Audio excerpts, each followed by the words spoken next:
عزتمندو دغه ویډیو د الله د رضا لپاره شیر کړئ چې ته یو شیر په وجه باندې بل مسلمان ته ورسیږي او هغه هم چې موږ سره د مسجد سره د جمعه سره تعاون وکړي.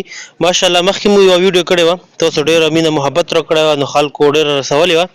نو دا تاسو کتلی شو چې الحمدلله شیټرینګ چې کومه تخته ده دا ولګېدله، انشاءالله څو ورځو کې به 2 ورځو کې به پې سریا لګېږي او دې نه بعد چې کوم دا سرې پسې به انشاءالله هفته اتوار کې به لینټر وي. نو څومره هم مسلمانان دي دغه ویډیو ګوري، نو الله د رضا دپاره موږ سره مدد وکړي، تعاون وکړي. نو انشاءالله دغه تعاون او مدد په تاسو چې کوم د آخرت کې په کار رسي. دغه مدرسه چې کومه ده ماشاءالله تقریبا 50 سکړې ده، زیاته هم ده د هغې نه، نو خرچه پې ډېره زیاته ده. څومره هم ملګري دي مسلمانان دي دغه ویډیو ګوري، نو موږ سره چې کوم دا د مدرسې سره تعاون وکړي، نو انشاءالله دا به د والا تعاون آخرت کې په کار رسي. او څومره هم ملګري دي هغه ته شیر کې مسلمان ته چې هغه ته هم وګوري او موږ سره مدد وکړي، تو په یو شیر باندې موږ سره ډېر مدد کولی شي. جزاک الله.